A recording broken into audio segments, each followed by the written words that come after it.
What's going on, guys? We're going to do things a little bit differently today and just have a little fun. I wanted to show you and give you a sort of behind the scenes look into what it takes to make my videos. I want to show you the space that I film in. Basically, it's a spare bedroom. Show you my setup and kind of talk to you a little bit about what it takes to make all these videos. So if that interests you, stick around.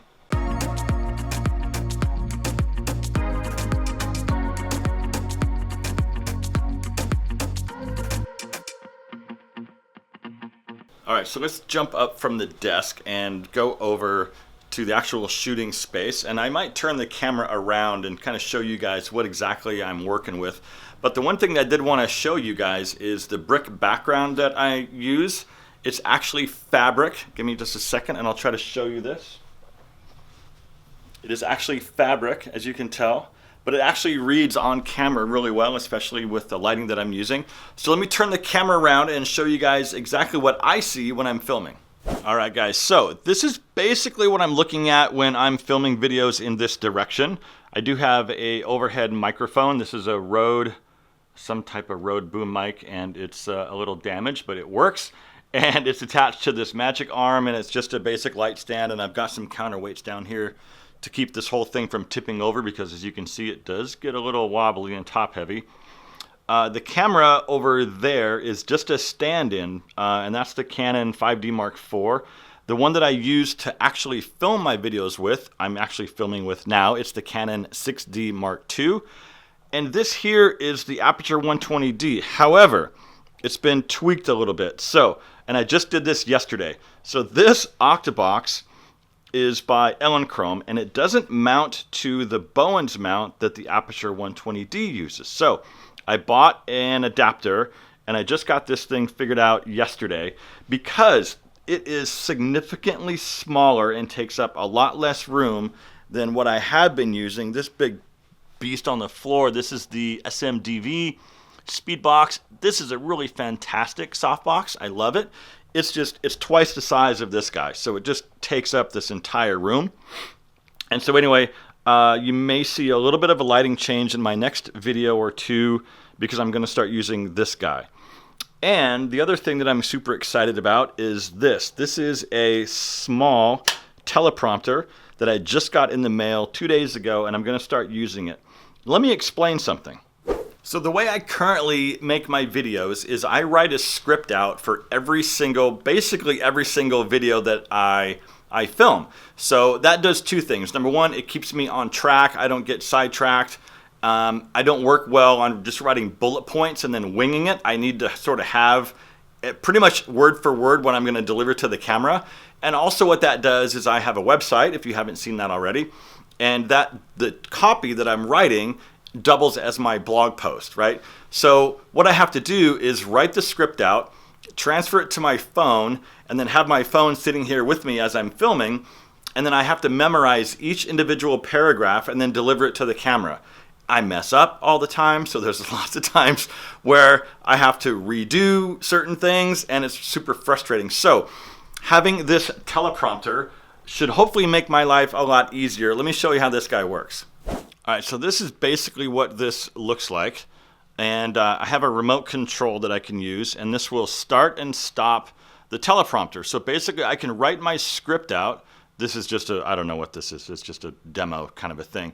But anyway, I can write my scripts out and then have it on the teleprompter and just basically read my script out. And I hope anyway, that's gonna save me a whole lot of time. We'll see how this works. I have sort of messed with it. I'm trying to sort of get the timing down, like I can speed this up, make it go really fast, or I can also slow it down. Anyway, so I got to get used to this, and I can change the font size, I can change the margins. Anyway, guys, I got to mess around with this a little bit, so hopefully you can't tell that I'm reading once I start to utilize this guy. But I do hope that it makes my life a lot easier. I can get done with filming, I hope anyway, a lot faster. Anyway, I'll leave links to all of this stuff if I can find it. And if you're interested, I'll leave some links to pretty much what I'm using down below in the description, just in case you guys might be interested.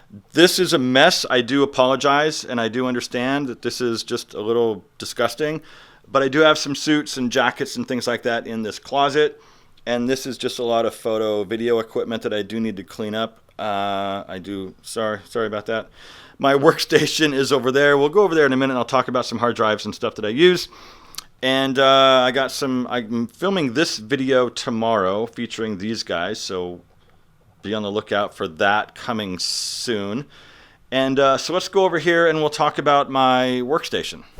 Okay, it is true, I am a PC and I probably always will be, but this guy is old and tired. He does need to be replaced very soon. I just need to find a little bit in the budget to swap this guy out. So the SD card comes out of the video camera, goes into the computer and onto these hard drives.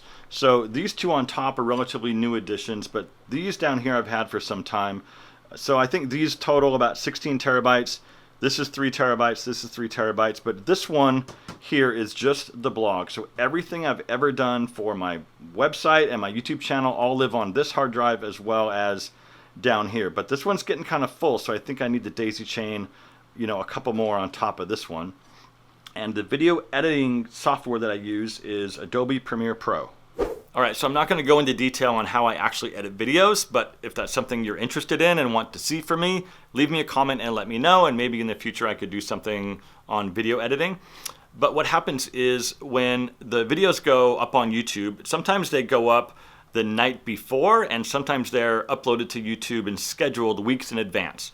So what I'll do is I'll use a plugin called TubeBuddy, and that helps me find titles that work in search, and also helps me find relevant keywords based on the title to hopefully get discovered and show up on suggested. So also what I mentioned before is that the script that I write goes on my website, 40overfashion.com, and that is the written blog post. The video is linked in there as well, but if you like to consume your content with just written words and you just like to read your content, that's fine. You can read the article. But if you're like me and just kind of want to be spoon-fed a video, you can watch the video there as well. So the YouTube channel and the website kind of work hand in hand, but I'm actually interested now that I'm making this video, how did you find me? I'm really curious. Leave me a comment down below and let me know how you found me. Like, did you Google a menswear specific topic and I showed up? Did I show up in YouTube search? Did I show up on suggested over on the side? I'm very curious. Leave me a comment, guys, and let me know. All right, guys, I don't want this video to go on any longer than it already has, but look, if you have any questions about any of the stuff you saw in this video, let me know down below in the comments and I will do my absolute best to answer all of your questions.